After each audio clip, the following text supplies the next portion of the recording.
Hi, everyone. Thank you for coming.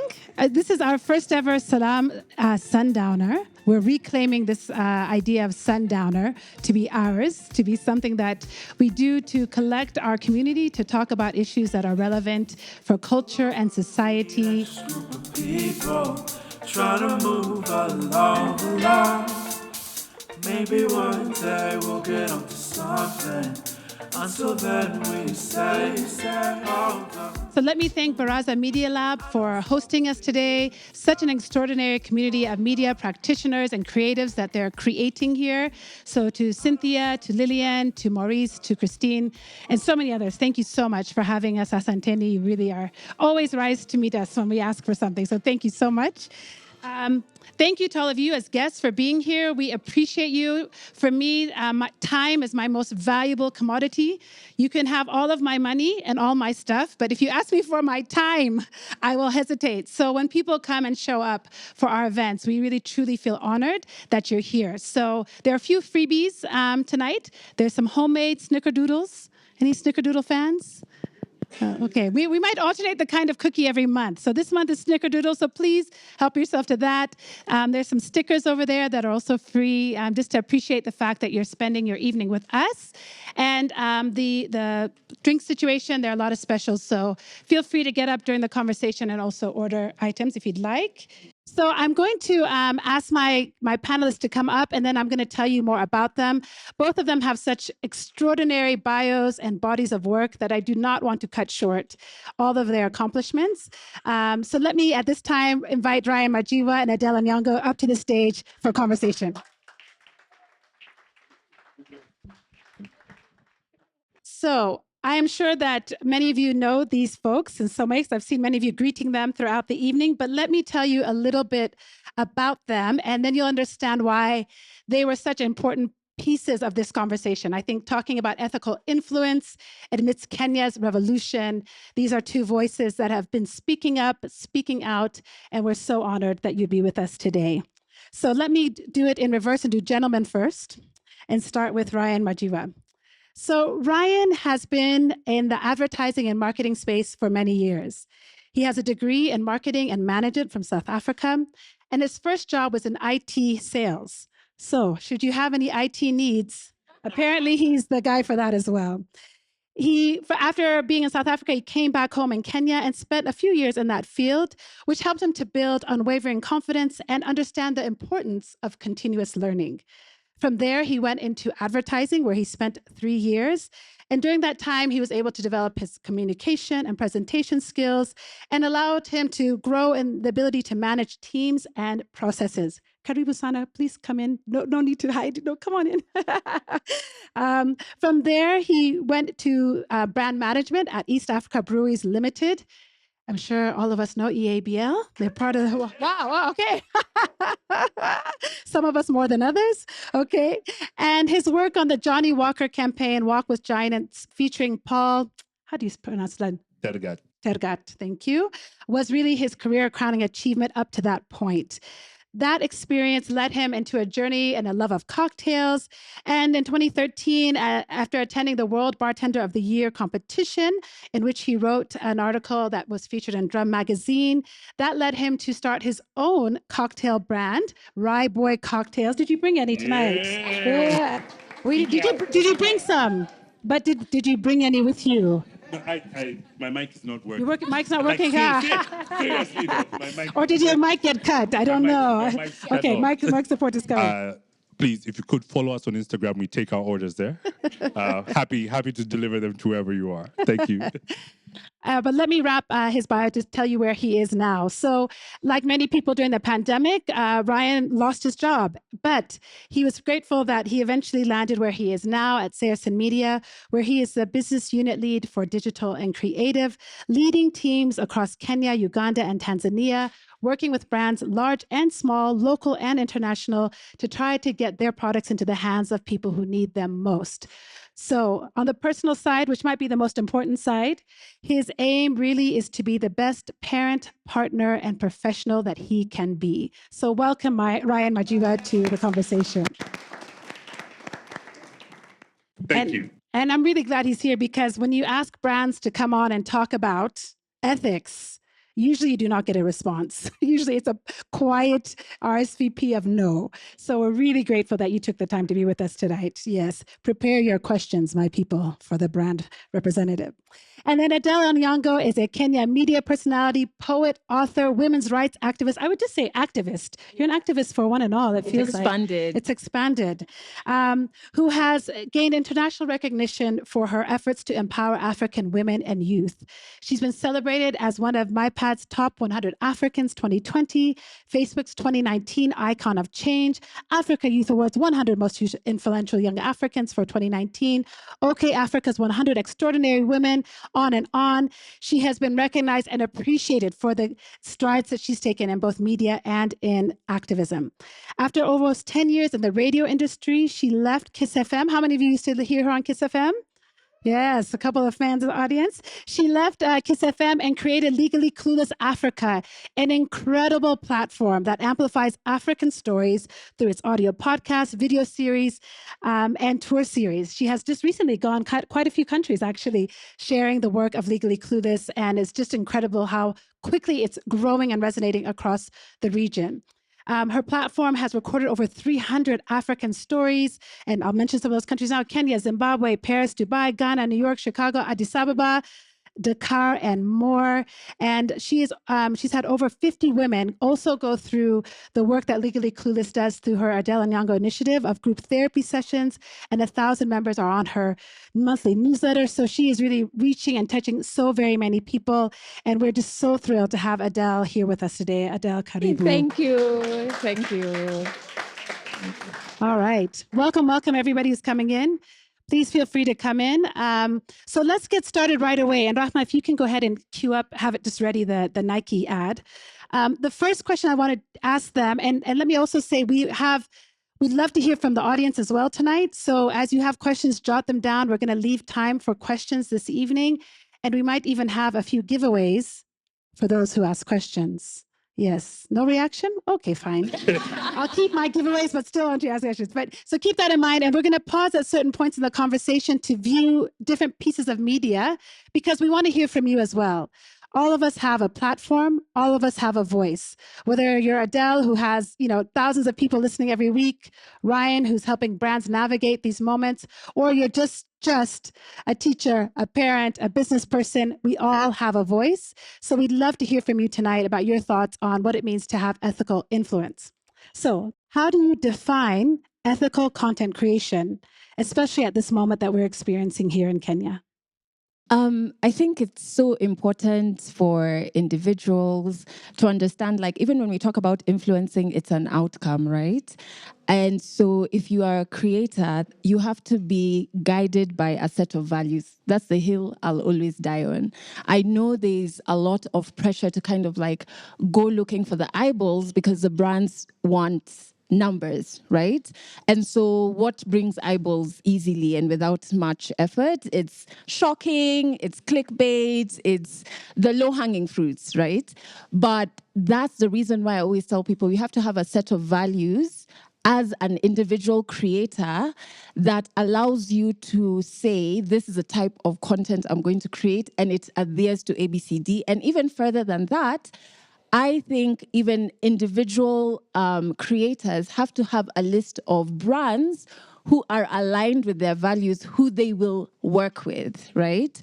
So for me, when we talk about ethics, the first thing I start at is like, okay, what values actually guide the type of content you're creating, right? Because that kind of guides what events you're going to be in, which spaces you're going to be in, what you will amplify, what you won't, right? But I think because we had a very lax approach to the creation space and creator space, we didn't think about what does this person actually stand for, until we're faced with a revolution and we're like, hey, this side is a bit silent.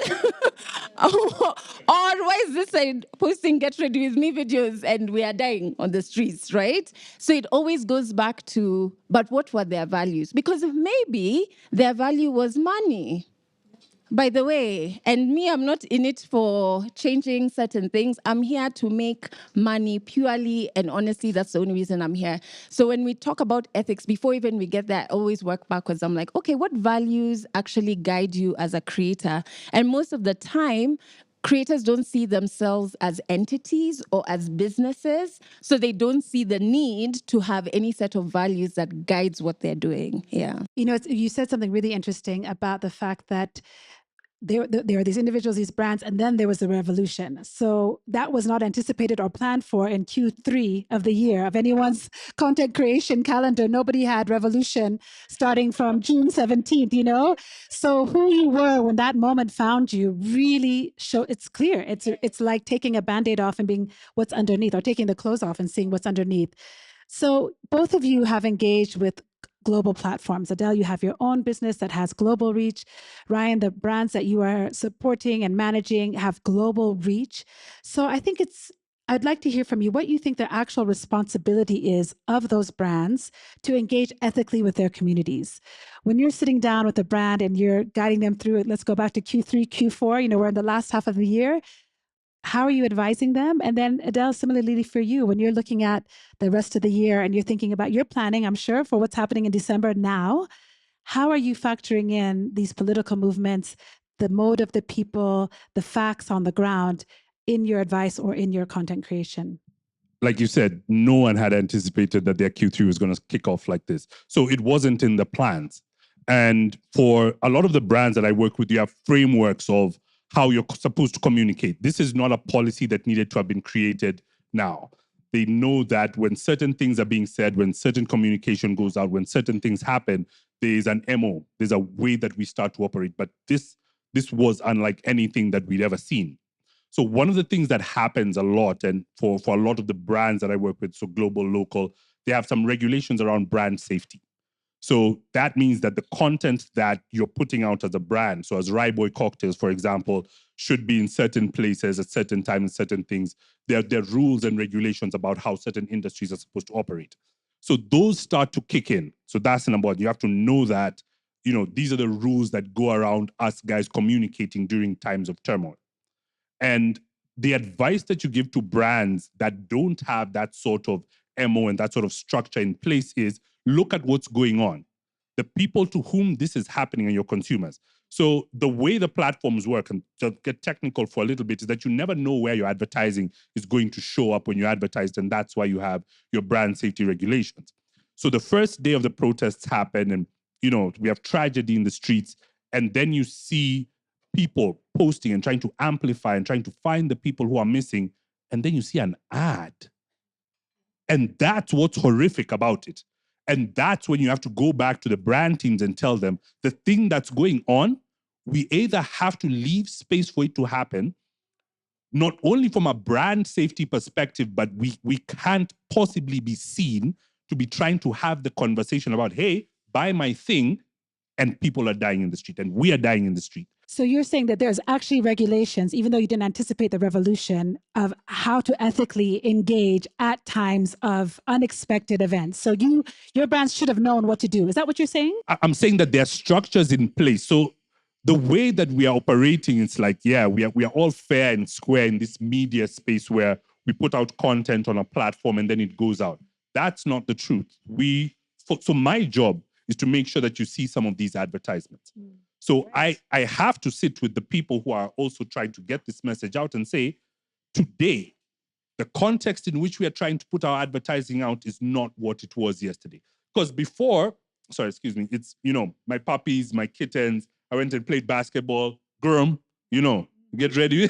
Grum. You know, For the that's the sort of thing that's happening. And within that content, I'm happy to see an ad for something that's useful to me. You know, go to this place, visit this place, you know. But in the context of when the content that the people who are putting this earnestly out there changes, and it goes back to what you were saying earlier, social media gave all of us a platform. You know, split the words apart. It's like everyone now has their own media outlet. It might not be the size of Legally Clueless, but I have an audience of a couple of thousand people, some who know me, some who don't know me, and I'm saying things out there. So it's media. I get to say, that the Celtics won the championship. Wow. Banner Wow. 18, like I get to do that. And for me, that becomes news. When it's being said on someone who's a bigger platform, they'll take a few seconds, they'll have a packaged reel there for it. And that's the situation in which brands are finding themselves. That's the equivalent of them being on a TV station where all the content is just wrong. It's death and destruction and it's oppression of the people. And that's the advice that I'm giving to my clients and the brands that I work with, is that in this time, you can't be here in the way that you were before this started happening. So if you don't have a plan, let's talk about what that looks like now going forward. But yes, there are MOs for operating in times of crisis and disaster. And if you don't, you reach out to an agency and we can help you. On that note, let me come back. I want to modify my question for you, Adelle, and just ask instead, are you changing your content as you're looking ahead for the next 6 months based on what has happened the last 2 months? Is that affecting you? I think the first thing I'll say, I'm so glad I'm not on Kiss anymore. Like, this revolution found me doing my own thing because it meant that I have control over what I want to say or what role Legally Clueless plays, right?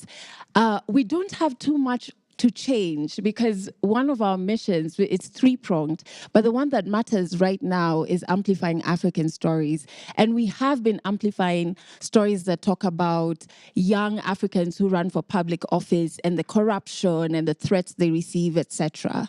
We have been doing so in a way that is unbiased. We don't have censorship.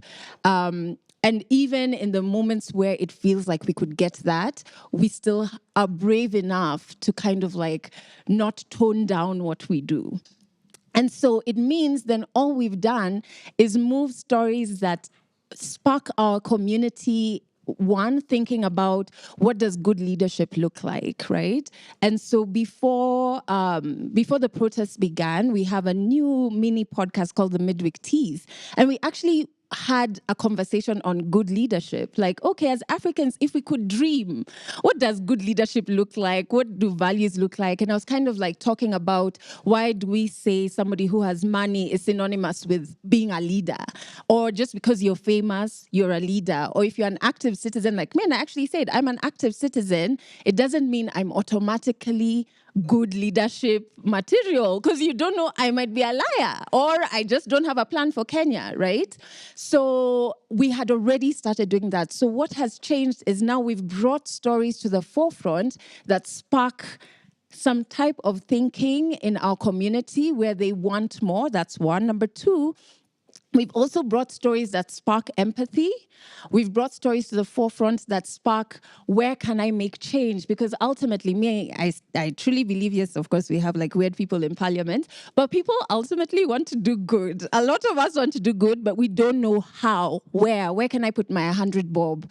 Or what do I retweet that can help ABCD? So we're like, okay, let's bring that information to the forefront. And so, and with our episodes that run on Trace, because now that's kind of like in a tiny way a different audience, we now have amplified stories that talk about leadership, not only from Kenya, but as soon as Nigeria announced their protests, we went to our vaults and we're like, oh, we had the story from Nigeria for this guy who ran for public office. So for us, we're looking at it. I didn't personally think I would be alive to see the revolution, which is why I'm so excited and I'm on the streets every day because I'm like, it's happening, But from a business perspective, it's to use storytelling to spark empathy. We want Africans to dream again, but we have been telling these stories from before. Yeah. Which I think goes back to how we started about the authenticity, the values from the jump allows you to be prepared for moments like this.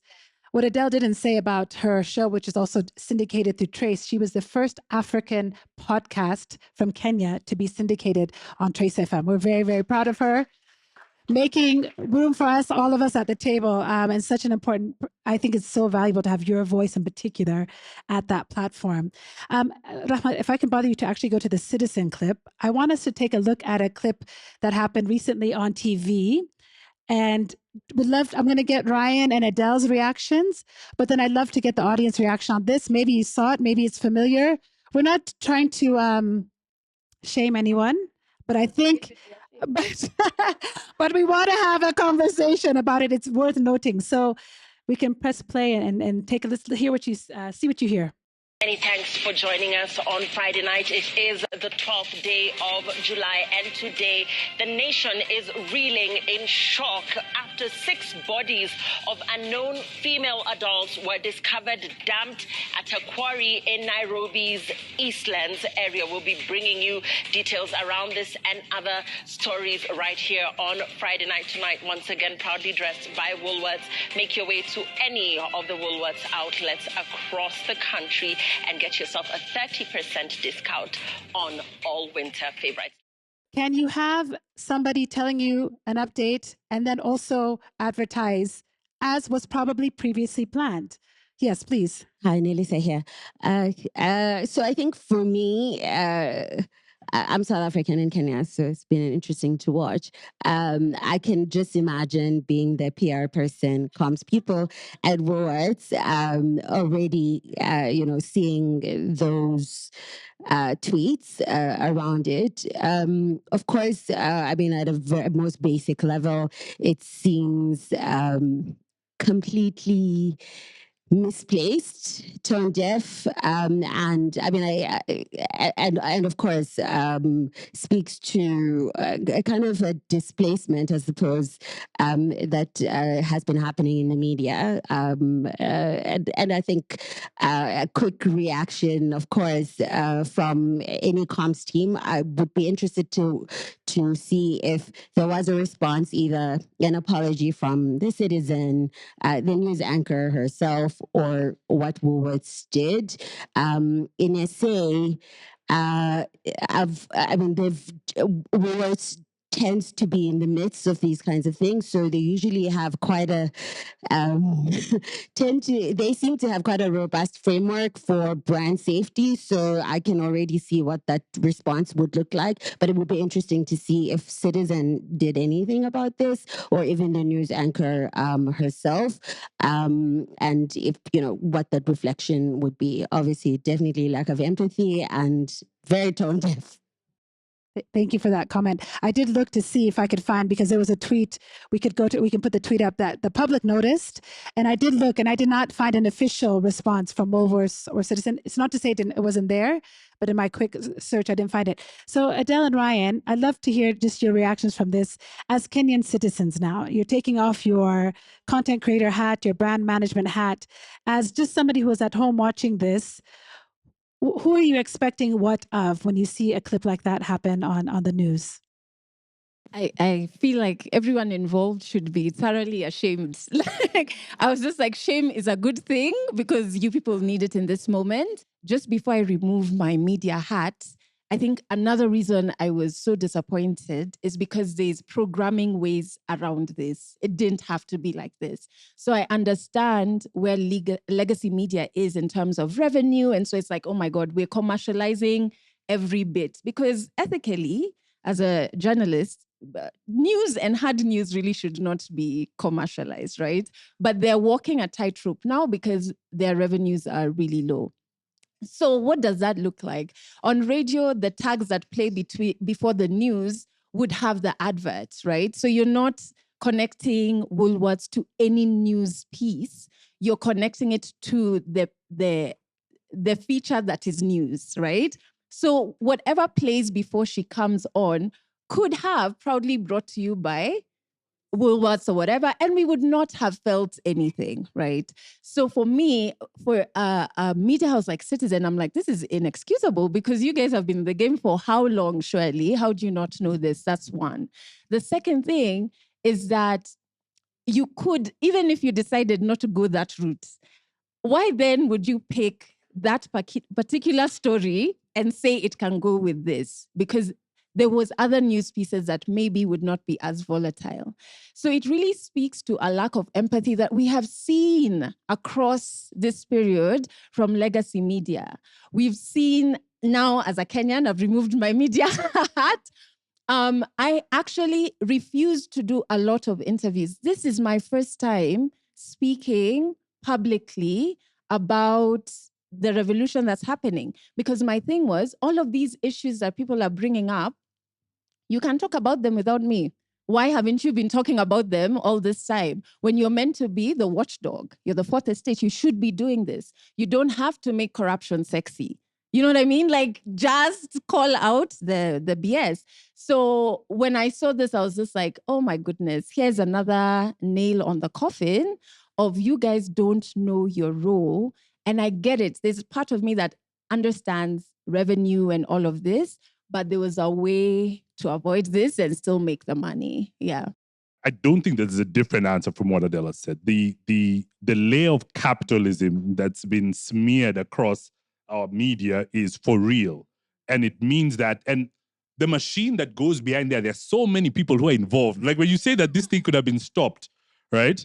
You know, someone like me who buys the media, obviously we're reacting. So it's a global organization as it is.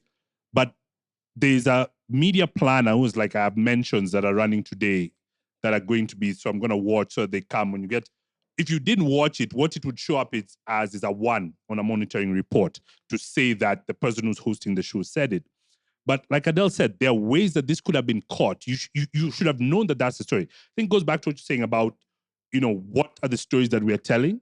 At the news media, if it bleeds, it leads. So you put it out there, and knowing that that's the shock value that you're going for, you can't do the mention. You can't possibly then link it there. Because now, you know, my trust level is declined over the years. I'm much older than my panelists. So I feel like I've seen other political movements. And my guess would be that they did that on purpose. They actually wanted the shock value in order to get the brand more attention, which is shameful, as you said. But that's what I'm thinking. But I don't know that that's true. So I don't quote me on that. But I think where have we come to now where if it bleeds, it leads. So therefore, what does that say about us as consumers, as the audience, as the public, if that's what we respond to, if that's what we click on, if that's what we retweet, if that's what we reshare? You know, the dogs and the kittens have a place on our feeds, right? But that's not necessarily what we're retweeting. So let me ask you both also just to think about, how do you balance your personal convictions with the priorities of the brands you represent? Specific examples would be great to help us crystallize that. If there have been times where you did or didn't take a contract from a place because it didn't align with your values.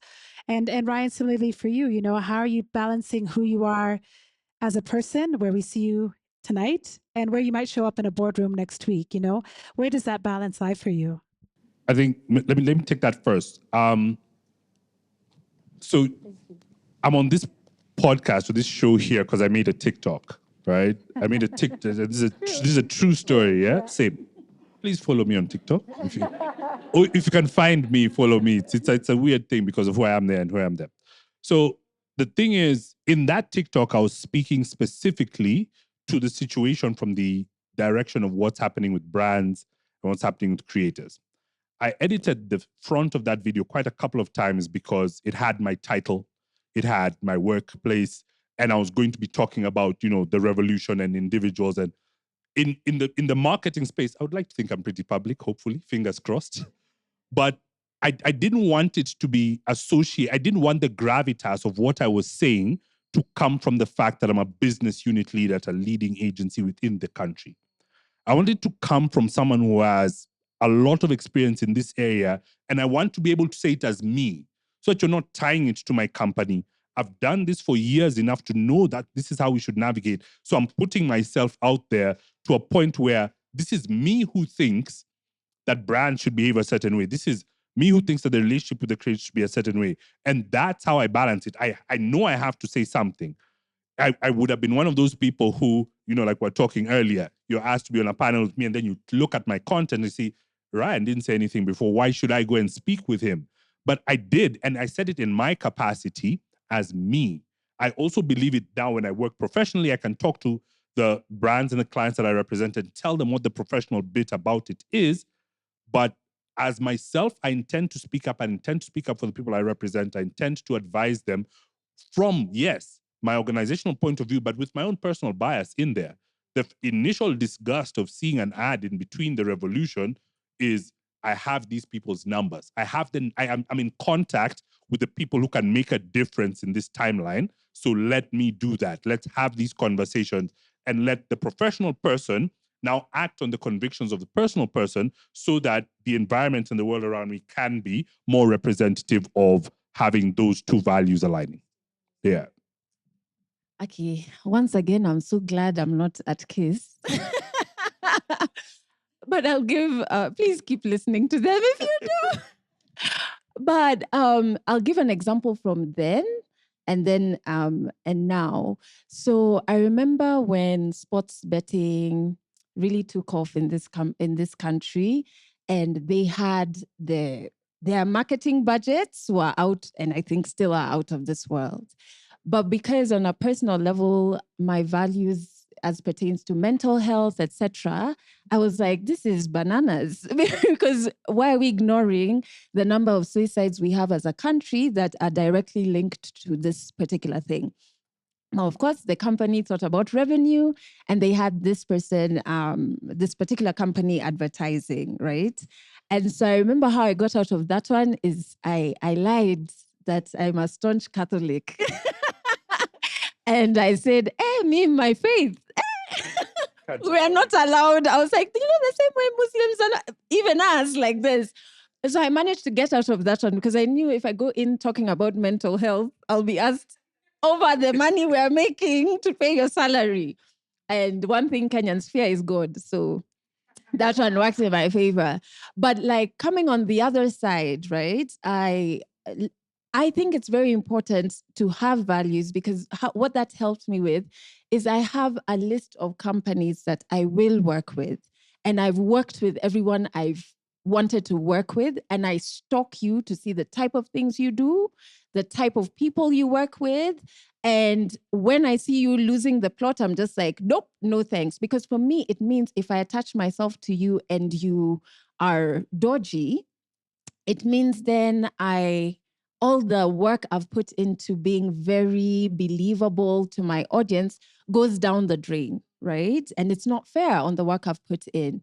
So I've had moments where, especially with government, the last regime, I remember there was something they were launching, generation equality.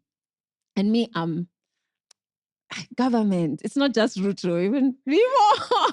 And I was invited to host this thing. And they like picking people who are vocal because you help sanitize them. And when I was called, the money was so yummy. But I was like, oh my goodness, oh my goodness. And the person who called just for showing up? No, to moderate, Oh. yes. And the person who called me is someone I really respect. And I was scared. So I called her. I told her, hey, me, I don't know. This thing of yours, if I'm even seen close to Uhuru, it goes against what I believe because I think he's not doing a good job. So she said, okay, what are your fears? We listed them. One of which was that I would not be able to actually voice the issues I have. So that particular engagement made me know that I need to be able to tell clients, even if it's someone I don't like, let's say it's a situation where I have to hold government accountable, I need to also not only negotiate for how much you're paying me or how much time, etc., but to negotiate that I'm going to be allowed to speak up. And yes, we did it in a very cool way. I was calling the panelists undercover to say, when I say this, it means bring up that data where this guy did a bad thing. And literally it was virtual. I was at the KBC offices with all of the government security, and we closed the door so that they don't come and disconnect my computer when I'm asking Uhuru serious things. And so it made me understand that only say no when now your voice to vocalize the truth is completely, it's not possible, right? The second example I'll give is when the king came to Kenya. Me, by the way, Charles. Chalo. Me, personally, I was like, I can't be in a room with this guy. I might be arrested for what I end up doing, And so I was called to do a round table with him. Mm-hmm. So I said, okay, what is this round table? What are we... I even asked the person, are you sure you want me there? Because you could get fired and me, I'll walk out like everything's okay. She said, no, we're very serious about this. And I said, okay, fine. Let me know who are the other panelists. We have to talk about what we're going to ask from this family, because now we're not dealing with their minions. This is the root family that caused us pain. So we have questions. And once they told me they would call me, and they didn't. And then they sent another invite that had a dress code or whatever. So I replied and I said, actually, from your venue to the dress code to all of these things, it seems like this is not the conversation I want to have, so I won't come. And I kind of broke away from it because it meant that my values are not being met in this space. The third example that I'm unlearning now is from embassies from countries that have been silent during our revolution. And I get that you have to be silent, but also you get that I'm not going to help you do things in my country, right? So if you were silent in the light of abductions, there was a particular country that during the heights of our occupying of parliament was talking about opportunities for Kenyan activists. Yet we were being abducted and shot. And I actually asked that particular ambassador on Twitter, and I said, who is going to apply? They are dying. So as you are treating this particular one, who do you expect to be applying? Because they are not there. We don't even know where they are, madam, So I'm unlearning that, and I'm actually, because I used to go, I'm not even going to be ashamed to say it. If you invited me for dinners or whatever events, I used to go. And I never understood over, let's say, the last 1.5 to 2 years, why I stopped going. I thought maybe it's because I moved out of the city and I was like, I drive back into Nairobi for a dinner that I don't want to. But now I understand it's because I'm helping you achieve something when I know you're milking from my country. So I think now it just is asking us to be very introspective and intentional about the space, at least for me, the spaces that I put myself in. I'm cognizant of the fact that it takes a certain level of privilege, is not quite the right word I want to use, but the best one I have, to be able to say no to something. Me, I have one brand partnership. One. So if something went down, I would be like, okay, that's no income at all, And then for others here, it might be your job on the line, and you can or can't repost something. You can or can't say something. You can or can't tag your company to say, speak up, So let's talk about silence. And what does that signal to us? And Ryan, maybe I'll ask you from the brand perspective. When a brand says nothing, is it because they didn't have a plan? It's because they're in bed with the oppressors? What motivates that silence? So there's a couple of things. One, we have to understand that these brands exist in sort of the same world as we do. They have a relationship with the government. They're going to be, paying the taxes. They're going to be doing all this other stuff. So that relationship exists outside of us as the people. Now, what should we expect? That's an interesting one from the brands, because we are not only their customers and their consumers, they come out, everything else that they're saying is to us.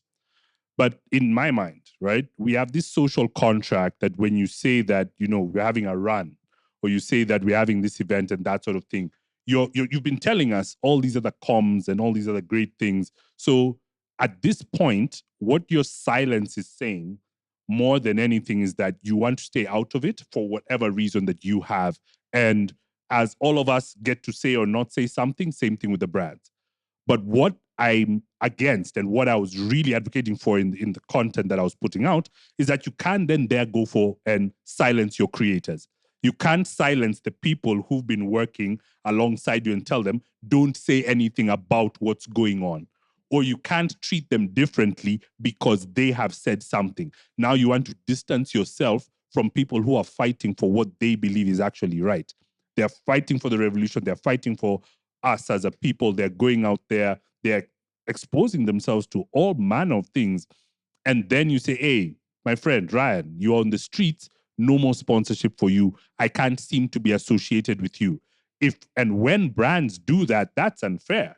That's the livelihood that people are trying to hold on to, that they're desperately fighting for, that they're now at the behest of the people who are sitting in the boardrooms when you look at them and say, hey, no, take out so-and-so because they are linked to the revolution. And I mean, what that signals in particular, and to us, the young generation that's chronically online, if the brand silences the creator, then you're siding with the oppressor. In staying silent, then you're staying silent out of, let's call it self-preservation, because of whatever relationship that you have and how you want to be perceived within the community. But when you then go out to tell the people who you're potentially going to work with or other creators that, no, I'm not going to work with you because you are agitating for our freedom, or stop agitating for freedom, or we're not going to be able to work with you anymore. That's wrong. And that shouldn't happen. And I'm completely against that. And that's what I was trying to talk to people about. Like, take a look at your contracts, your documentation. Be you, say what you have to say, but for especially the brands, because in this place, the power dynamic is not equal.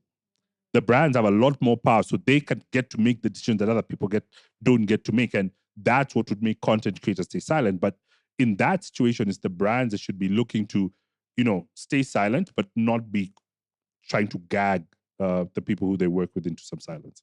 Probably one of the biggest brands that got pulled into the revolution by the people they had hired, the influencers, was Safaricom. So I have a question for them, but then I also have a question for the audience. Excuse me. So we saw these headlines coming up. You see some, famous names here. I'll just read the quote here from Kate. Actress silences betrayal. This is in response to Safaricom allegedly slowing down the internet during, I think, the very first week of the revolution, that first week. And on a very important night indeed. Silence is betrayal. I'll no longer be working with Safaricom PLC as an influencer, not on our departed brother's blood. If we can go to the next slide. Then we had lots of activity online from other influencers, our very own Adele as well. Dennis Obachi saying Twitter is finally back. As the Green Army on Wacky Way, I won't be working with you as your values and mine are not aligned. So we're hearing the same thing about values. And then from the public, I thought this was a really interesting feedback. And actually, I think it's on the next slide. Actually, you can go to the next slide, Rahma. Yeah, it's here when Mike Mushiri posted that he also would be withdrawing. I love this comment here on the left from Nessa Rachel, who says, now this is influence and influential, right? So not just influence, but influential. You really do stand on business. So let's talk about Safaricom. And my question is for the audience first. How many of you saw this activity around Safaricom, both what they did or didn't do? And there was one more slide there because they did put out a statement and their CEO did go online, not really addressing this or even the desk, but was just kind of like, oh, here it is. Yeah, you can read for yourself very briefly some of his defense of the brand. So this projector is fighting us. Yeah, I know somebody is here. Reject. So my question first is for the audience. How many of you saw this online? The activity around the pushback of Safaricom from influencers and the public, right? Okay. You don't have to raise your hand for this unless you feel you want to. Did any of you take action and change who you worked with? If you were a Safaricom user, did any of you switch over to another provider? Anyone switch over to Airtel? Otherwise, I'm really curious to people who really did change their behavior based on what a brand didn't do. So my name is Ajuma. What was the question? Okay, when that happened, I've always used Safaricom because of M-Pesa, of course. But for the first time, I went and bought an Airtel line and started trying to understand how it works, because we can't keep siding with people who are not on our side. Because, Safaricom, even my phone has only one line. So I've started telling people who are close to me to now change to my number, because even if I'll be doing it alone, no, I will not side with people who are with the oppressors. Yeah. Thank you for that. Thank you for that. Anybody want to speak to maybe why they maybe saw this and maybe stayed with Safaricom, maybe who didn't go buy an Airtel line? Anyone want to speak to that? This is a safe space. We're family, kind of. Yes, here in the front. Do you mind? Hi everyone. I'm Maureen. Majiwa. So I'm Ryan's sister. I would like to say that I am his anti-capitalist influence. I am a feminist. So I did see the controversy about Safaricom, And I did have the intention of moving, but I'm a hermit who basically stays in the house all the time. I also work from home. But now I think my resolve is stronger since coming here that I will change. I'm in process, but I think it's the convenience of M-Pesa. I pay everybody who works for me through M-Pesa. I send people money through M-Pesa. I give tips through M-Pesa because apparently if you swipe your card with the tip, the people who are waiting on you don't get it. So the issue is not really calling because I'm also rarely on calls. It is just M-Pesa. And I don't know how to divest from that. Yeah. No, thank you for sharing that, Maureen, because I think this is the question, right? Is at brands at a certain place, they know they have us in a chokehold, right? They've gotten to the point where we always buy this milk, we always buy this bread, they get, and so then does that kind of give them impunity that they don't have to now respond to the customer's demands? I'm curious if they'll put out a statement further than what they've done about their customers that they're losing. But Adelle, you participated in that conversation. I think my main issue was the undersea cable manenos.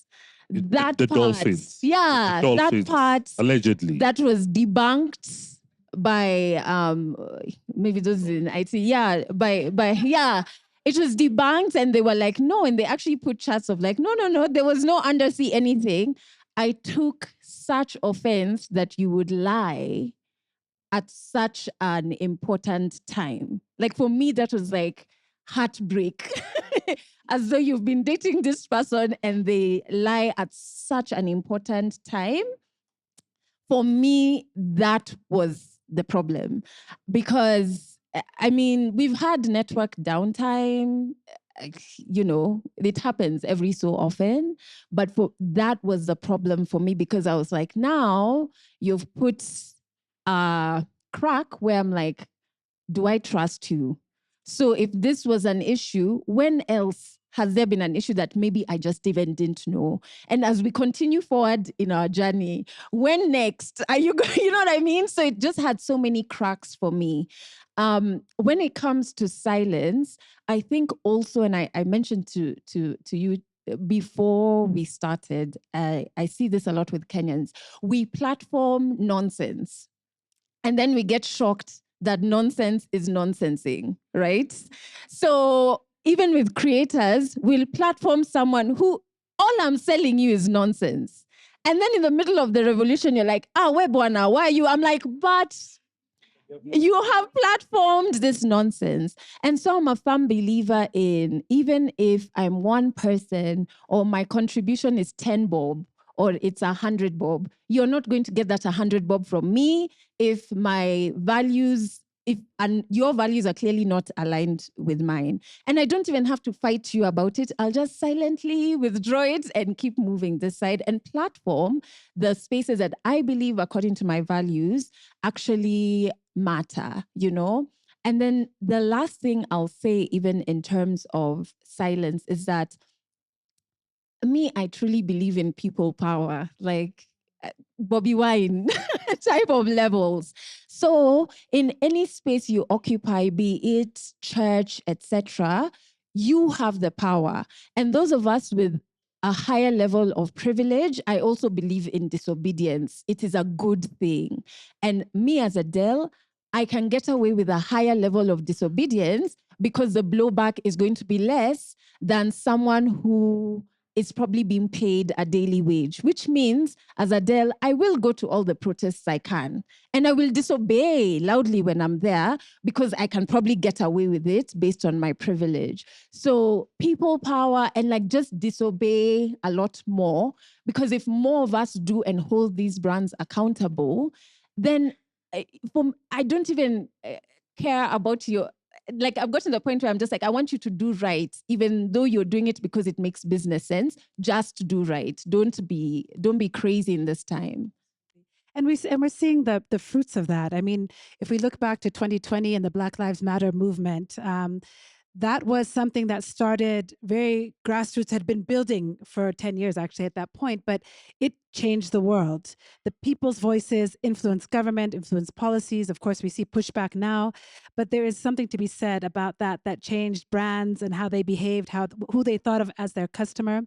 So we've talked for about 45 minutes up here, and we'd love to hear from all of you as well in terms of how you're engaging at this moment with your own ethical influence. Because as Adelle said, we all have a platform, we all have something to say, whether you have 20 followers online or you just lead a team somewhere and you don't have any social media presence. This idea of ethical influence is coming for all of us. And this idea of having your values already authentically in place when you're met with a time of revolution or a time of change seems to be the guiding light for anybody who can navigate it well, be it a brand or an individual. So I just want to open up the floor for questions or brief comments. And if you have a question for Adelle or Ryan, you can address it to them. They'll take it. So I saw several hands going up. Okay, good evening, everyone. My name is Waidera Kabiru, also known as a digital diva. I work for Diageo in Africa, and full disclosure, Ryan is a media agency locally and globally. I just have two, comments I want to make. One is something that I was really proud of in 2020 that we did as Diageo during the US presidential elections. We noticed that the platforms, as you know, Facebook was posting a lot of hate speech and incorrect information. And there's an organization called the Global Alliance of Responsible Marketing that we're party to. So we came together, not just Diageo, Coca-Cola, P&G, a lot of the Unilever. And I was so proud of this moment and being a Diageo employee. And we actually said, we're going to hold off on paid media on Facebook, Instagram, Twitter, for as long as it takes. And I remember the communication that came from, Diageo Global Media Lead said, every single market in Diageo, over 200 markets, has to do this. Whether you're a small market like Tanzania that spends less than $5,000 a month on Facebook, or a big market like North America that spends over $1 million, she said everybody has to do it. And us sitting in Kenya, I think, Ryan, you were there with us, we were about to launch a new brand. We're about to launch Gordon's Pink, and we had a media plan, and it was Facebook heavy and Instagram heavy, and we're like, oh my God. But I understood the values, the values of the company, and I said, this actually makes sense. Why are we allowing these platforms to do the wrong thing and continuing to pump money into the platforms? It was a very bold move, and we were on pause for about 3 months. No media. We've launched the product. There's no awareness on it, but we got through that, right? So sometimes it's your values over the profitability that you would get in the short term. So that's an easy one. That's a good news story. The second one I'd like to share and hear your observations is about what's currently going on right now. So as you know, the Olympics, have just launched. One of our biggest brands, Tusker, is a big sponsor of the Kenya athletic team. And we had our media plan ready to go live, before June even. It was ready. It was ready. It was very ready. I don't even work for the Kenya market, but I was called in. There's a crisis. We can't. And I like the fact that you know what Adelle said about privilege. I have the privilege to work in an organization that listens to us. And we were called in and by the leadership and said, what do we do? What do you guys think we should do? Do we launch this Olympics campaign with Tusker or what? And we said, no, absolutely not. How can Tusker, whose brand purpose is to stand tall with Kenyans, come start talking about Olympics and athletics and all that? And all this is going on. But in addition to that, we were like, but what do we do? We actually didn't know what to do. As much as, we have our brand safety guidelines, we have we have our brand purpose. We were like, what do we do? I mean, we eventually found, an avenue to work with a few radio stations to give Kenyans voices, to talk about the future they want. But it took us a long time to get there. Remember, Ryan? I mean, we went back and forth. Nobody wanted to be the one to make the decision. And it was scary, and then you have to go through legal and everybody's thinking about, we're also a shareholder, a taxpayer in the country. There's also the corporate company, Diageo. So what we do will also affect, like you said, everything around us. The regulator is always looking at us. And we operate in a highly regulated environment in terms of advertising. So we did do something. I honestly say we reacted too late. But it's a lesson, about what happens next time. Thank you, Adelle. No, it's important. I think it's good for anyone here who's an activist or been involved to also know that you are being heard in places, that you didn't know, that you're to keep on, because these are huge brands who are pausing campaigns in response to the right thing to do. But I'm also sure because they're aware of their customer base. Yes, I didn't know, obviously, that was happening in the back end, because at the time, it was before Babu was fired. I was really on his case asking for the list. So I think you guys did the right thing, because can you imagine in that heat, if you came out to be, it would have been quite an issue. And to know that those conversations were happening means that you're not being tone deaf, right? So even in terms of timing, what happens, nobody expected this revolution to happen, and nobody knows what to do because there's no revolution for dummies manual, right? So the next time, you get better, and I always say, even with protests, I was telling my friend, we have to keep going, because with every protest we get better. We now know how to spot the tear gas. So even with you guys, you'll just keep getting better. Yeah. I think just as someone who's involved in that, the machine that starts moving when this chaos starts happening is an absolute disaster. I work for another brand that got into an altercation with a member of parliament, not a member of parliament, but a politician who was saying that they were working with our brand, and that actually wasn't happening. Now, I was also there. I saw you, right? And the things that were happening in the back, I spoke to people so high up in companies, like, what should we, and you have that conversation. So there's definitely, there's people behind these brands, and there are things that are happening, and the machine starts going into action. But I mean, the question, and as someone who knows, that's why it has to be me to agitate the things that I can agitate. As a brand that stands for standing tall with Kenyans, yes, it did take too long. And we don't know what to do, but there's a difference between nothing and something in the direction that's for the brand. And, there's doing something that's in direction of support of the people. The keeping quiet is in support of the brand. Definitely we stay brand safe. We maintain, where we are within society. And the doing something within the confines of what has been then, therefore, allowed by not only the situation, but now the people who are watching and monitoring. So you found a loophole in the accountability that we're holding you to, and you've done your thing, but you still stand for standing tall with Kenyans. Is there something else that's happening? Because that's what you stand for. No one else told you to stand for that. You picked up your hat and you said, this is what we stand for. Yeah, Kenyans were standing and something was happening to Kenyans. And that, in that point when you were absent, we're not saying you should have done anything. We saw. And that's it. And then everyone gets to make their choice about how they participate. There's certain stations that we don't listen to. There's certain shows that we don't participate. As individuals, we will get to, hold the organizations accountable, whether it's the 100 Bob, whether it's changing the line. And we get to do that because of our inclination towards participating in the same community as these brands. And the brands will survive, but will we survive as a people? The brands will go on to sell another day, but I think as a society, as a culture, who do we want to be? It's shaped in these moments. There's so many hands over here, so I want to give a chance, and we'll be mindful of time, so we can keep your questions or comments brief. Please, yes. First of all, I just want to speak about the whole international side of things. Clearly not Kenyan. I have married into Kenya. I have 2 beautiful Kenyan children, so I'm sort of like half now. But there's certain things, protocols that embassies need to follow. So whilst as the embassy itself is silent, you probably find if you speak directly to the people, they're not silent. It's a bit like myself. I cannot say anything, whether it's good or bad or whatnot, because I'm a foreigner. And if I say anything, the first thing that would happen to me is I'm deported. So please don't think if you see like foreigners and you feel like we're being a bit quiet, we to be. We just need to protect our own lives and our own well-being.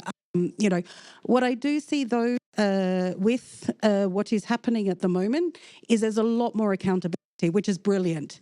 You know, like you said, Adele, earlier, like the low-hanging fruit. And Kenya's been so consumed with that low-hanging fruit, but it doesn't work anymore.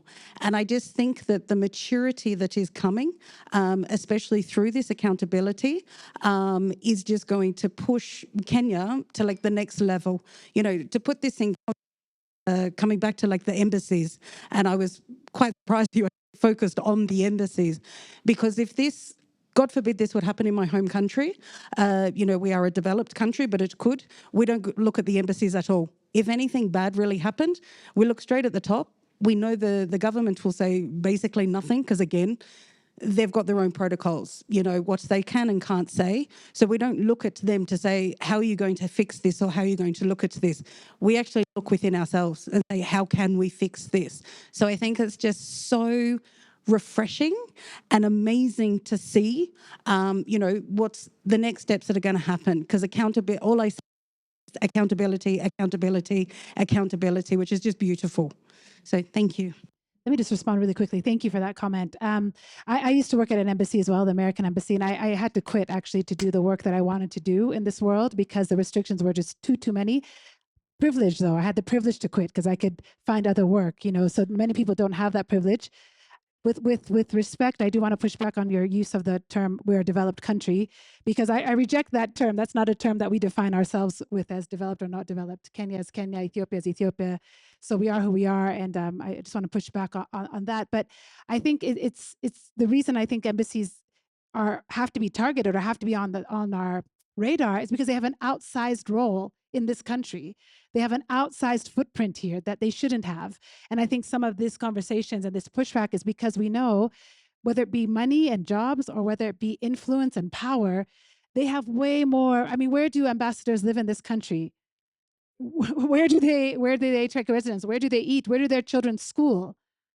That shouldn't be the case. You know, like you said, if you go to the US, there are plenty of embassies in DC. Those kids are in the schools that other, you know, US kids from there. So there is an outsized role of foreign entities in this country and in this continent that I think we have to keep pushing back on. We have to, because this has to be turned around at some point. Yeah.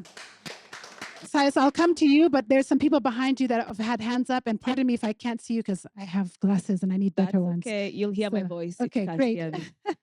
As Adele was speaking, I realized why the difference between activists and the rest of us is because you have this genuine belief in people that I think for many of us has waded off. And as opposed to seeing the shittiness in humanity, you're seeing the positivity. I appreciate that.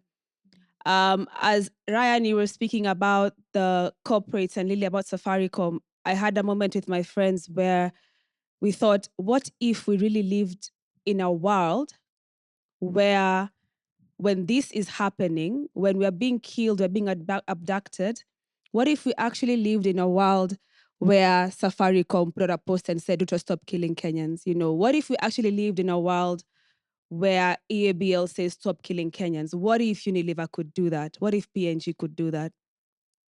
Very idealistic, but for a second we can imagine, what if we actually lived in such a world? What if?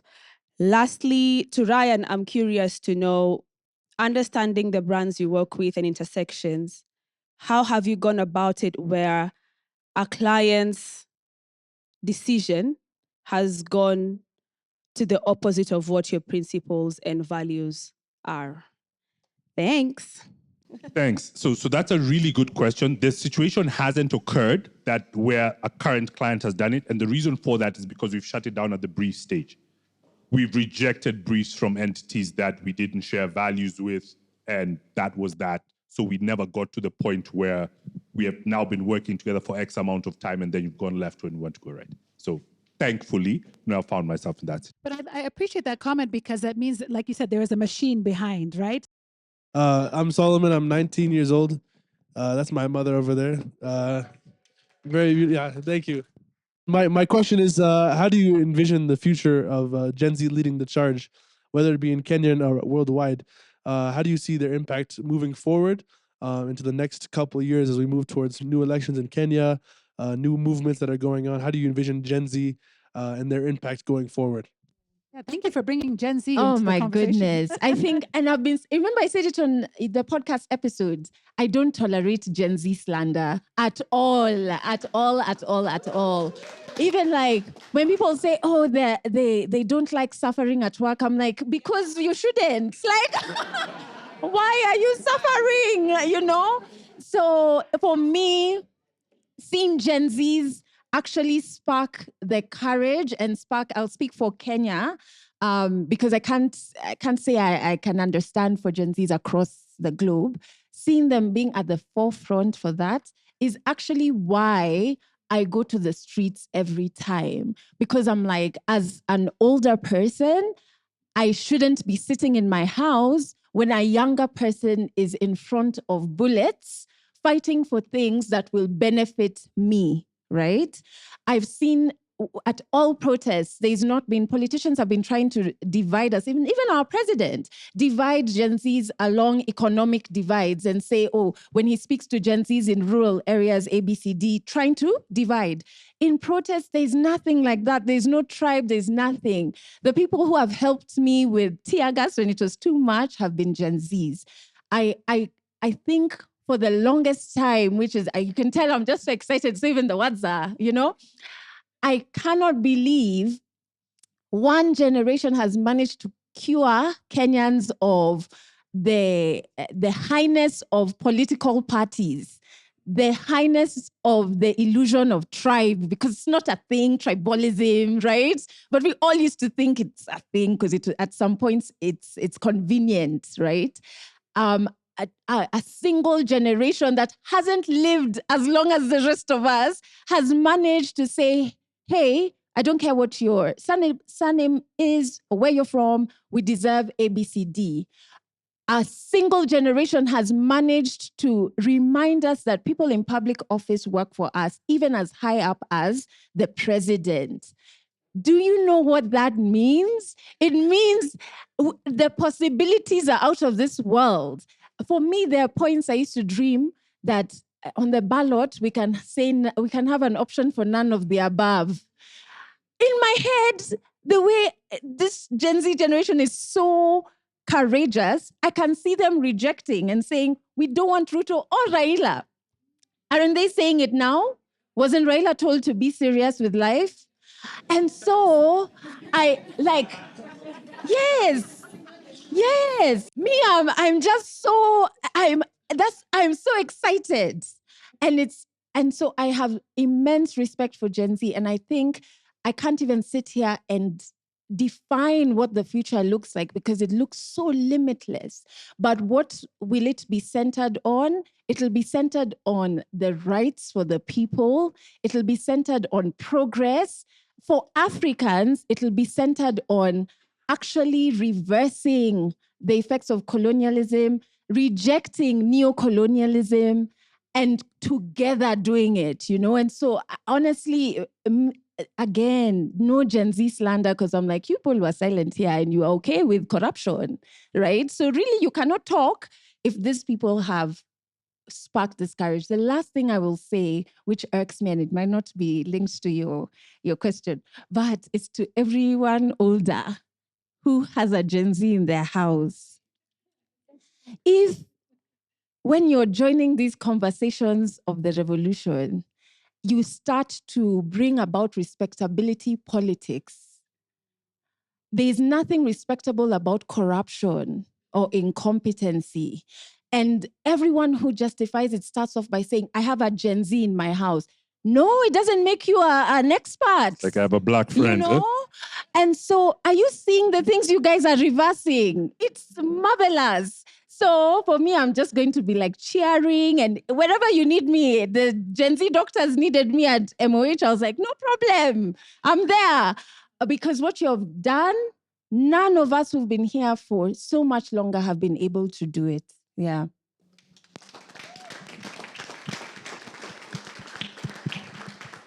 Okay, Latifa, over to you. Thank you for waiting. Can you hear me? Okay, I'm really tall, sorry.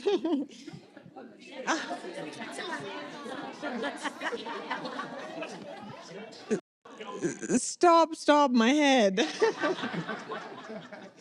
So I'm a very glass half empty type of person. So I will be approaching this from that side. Unfortunately, we live in a very monopolistic society, Kenya specifically.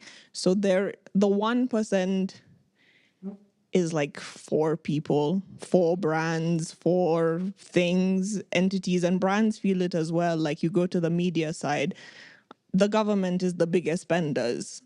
And to help people, you kind of have to lean into it. So I know a lot of people who have Airtel, but they go on matatus or they go on buses and like they've been hounded because Safaricom and M-Pesa is easier, this helps, and so they've been chased out of it. So because of the monopolistic society we live in, there's people down who want to be up and there's people up who want to stay up. So it's easier to just kiss the ass of the people who are up. And so I believe in Marxism. I believe there's more of us than there is of the bourgeoisie. But I don't think that we have reached the vision that the Marxist society had of how much those below can overthrow those above. So realistically, what needs to change? What needs to happen to grow? Because I feel like right now we're having a surface level conversation and there's just far more that needs to be taken in and needs to happen. Yes. So I think that's it. So we've started having the conversation. We couldn't have done this in how many presidents ago? Even we could not have. But here we are having a conversation about holding people accountable in the places where we've put them in power, where we voted. And that's where us being more than them starts. Obviously, there are situations where institutions have to be put in place. We need to constitute an electoral body. We need to make sure that the young people have their ID so that we can vote the people in power and change those things. But those are the next steps that need to happen. But today, on the 31st, we need to have a conversation about it, and we need to be seen to have a conversation about it so that other people can have the conversation about it and they can continue to convince the other people. The other people who hadn't heard, that they can stand up for themselves. The other people who didn't know that they can change their line. Yes. Are there some things that are uncomfortable about revolution? 100%. You don't want to know the sort of stuff that Adelle has to deal with behind there because she's so visible within that revolution that's going, within the revolution that's going on. But the point is that we have to do it and we have to have the conversation so that we are having the conversation, because the alternative is staying silent and then just being oppressed through it and despair. Yeah, so that would be my take on it. I think also a huge part of revolution is introspection. You can't come to the front lines if your mind doesn't understand what it is you're fighting for. And for the longest time as Kenyans, that never used to happen. Even conversations on a family level never used to happen. So I'll borrow from, it was hijacked, but like if you look at like the men are trash conversations, I always used to say, but that trash belongs to a community and a family and a friends. So why isn't the trashness called out at that level? But now with this conversation, what's happening is even in families, I've spoken to quite a few people who have argued with their parents, right? Because of this thing, have, used propaganda tools to get their parents understanding certain things. But even more so, when you introspect, you ask, what is my skill? And what is my, using the skill, what is my role? It's so amazing to see lawyers giving pro bono services and saying, me, this is my skill, this is what I'm going to give. Doctors, Medics for Kenya giving us free medical assistance at all the protests. So I think for me, one of the major wins has been the mental shift, and it's a slight decolonization that's happening. And even the dreaming is coming back of like, hiya, you mean we can say no to billions being, or we can ask our, one of the good things I've also seen, but I don't condone violence, so I can't say it loudly, has been MPs being beaten in the village area. and them crying and saying they have to go stay with their parents or in a hotel. I'm like, I can't say it loudly, but yes, this is a start. So this is a marathon. And me, I'm very aware that for the next 2-3 decades, we're going to be like this until we reverse the wrongs. Yeah. As an Ethiopian, I think people in Ethiopia are talking about what's happening in Kenya and are so inspired. We're seeing other countries, like the eyes of the world are on Kenya. And it's incredible to see in just 1 year's difference.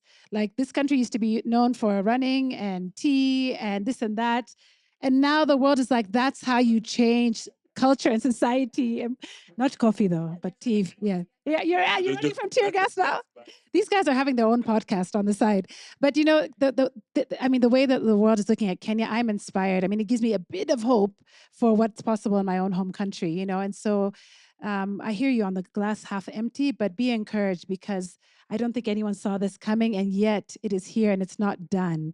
It's not finished. And so this has always been in Kenya's DNA. This revolution might now be gaining momentum, but it's always been in Kenya's DNA. And so follow Ryan and Adelle. Their work that they're doing is both at the micro and the macro level. Support them. Show up when you can and how you can. All of us have a voice. All of us have a platform.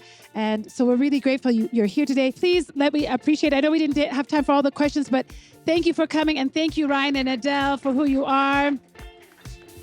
We're worried, anxious group of people trying to move along.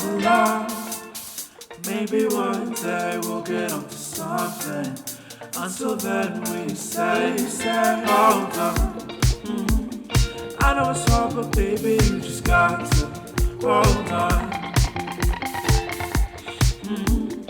I know it's hard, but baby, you just got to hold on.